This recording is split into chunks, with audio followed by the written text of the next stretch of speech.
موضوع حلقتنا اليوم هو خوف طفلتي عمرها 5 أشهر من الضجة والجمعة والخوف من الأصوات.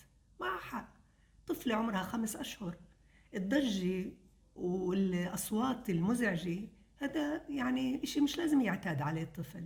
بس بما إنها هي موجودة بهذا المجتمع بدها تعتاد. بس كيف؟ بوجبات، مثل تماما كيف بنعمل بالتدريج، بنعطي الأطفال وجبات طعام بالتدريج، القصص من القصص الحلوة اللي نهايتها سعيدة، لا حتى نروح للقصص الخيالية وقصص الأساطير.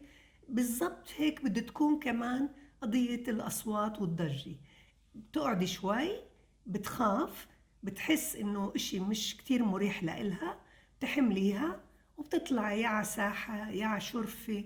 وهون دورك في إنه ابن طفل ال5 أشهر أو ابن ال5 أشهر بحاجة لإثراء.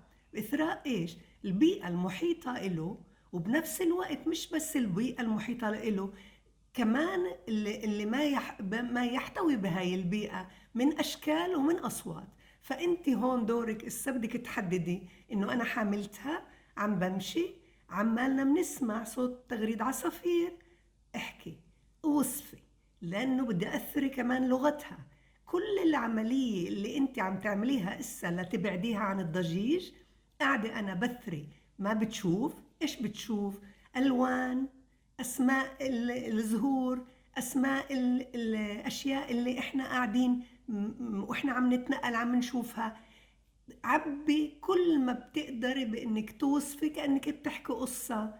هذا صوت عصفور عماله بغرد، طار. عمالي بوصف الحالة تبعت العصفور وعم بوصف كمان الفعل، الفعالية. وهي شجرة عالية، وهيك انت فوتي بطريقة كتير حب وإشباع عاطفي ونموذج، بعدتها عن الإزعاج، بعدتها عن الضجيج، وبنفس الوقت أثريتها لغة. ومع اللغة أنواع من الأصوات، الأشكال، أسامي الحيوانات، أسامي الطبيعة. بعد ما خلصتي بتفوتي انت وياها، وهون الهدوء لازم يرجع كمان مرة. وفي عندي قصتين حلوين لهذا العمر، اللي هي أنا اسمي هنا وأصبع هنا. والقصتين هدول بيحكوا زي ما عملتي بالفعالية، هني بالقصة بيئته المحيطة، حمامه، الأصوات، الحيوانات، كلياتها بتكون موجودة. وكتير حلو إنك عمالك بتحكي وبنفس الوقت هو بشوف أشكال وبشوف صور. وصار وقت القيلولة. بعد القيلولة بيجي دور الأب، وهون أنا كتير بحب. طبعا كمان مرة يمكن تكون في جمعة هيك قاعدة أو أصوات، كمان بقول لك بابا بعد ما تاخد وجبة من الأصوات هاي وتتضايق منها، لأنه يوم ورا يوم ورا يوم بدها تعتاد. بس أنا مش لازم أخليها تعتاد بوجبة تقيلة، لازم تكون تدريجية بزمن قصير. كمان مرة أنا باخدها وبفوت على المطبخ، وكمان بس بوصف المطبخ، بوصف ايش في قدامنا بالمطبخ، حتى بعمل اصوات كمان عشان تسمع الصوت، واقول لها هذا صوت السكينة، هذا صوت الشوكي، هذا الجرور. وكتير هون انا عم بفوت مفاهيم واسامي اشياء اللي موجودة بالمطبخ. اجا وقت انه بدنا نبدلها ملابسها، وكمان وانت عم بتبدلها بابا ملابسها، كتير حلو انك توصف ايش عم تعمل. والوصف هذا بساعدني أنا كمان إن أنا بسمع صوتك بابا، بعتاد على الصوت، وبنفس الوقت أنا بسمع وصف لفعاليات. وبعدين بعد ما تخلص بابا بحب كتير إني أنا أروح معك كمان وأزور أماكن أخرى موجودة في الغرف الأخرى في البيت. أنا بدي أفتح السجرور، بدي أطول أنا القصة.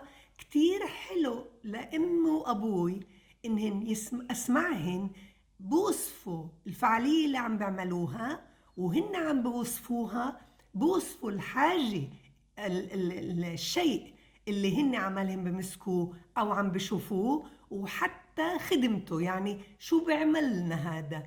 وكتير هذا ضروري، لأنه أنا بدوري هون أنا أشبعت طفلتي اللي عمرها كله 5 أشهر، أشبعتها إثراء لغوي عاطفي، انطيتها الشعور بانه انا ببيئة بتحبني وبدير بالها علي، وكمان خلتني بابا إني أتعلم منك أسامي الأشياء، وهيك أنا بكون الضجيج يوم ورا يوم أو الأصوات العالية بطلت أخاف منها، وبنفس الوقت أنا امتلأ صار عندي ثروة لغوية بكل الجوانب اللي موجودة ببيئتي.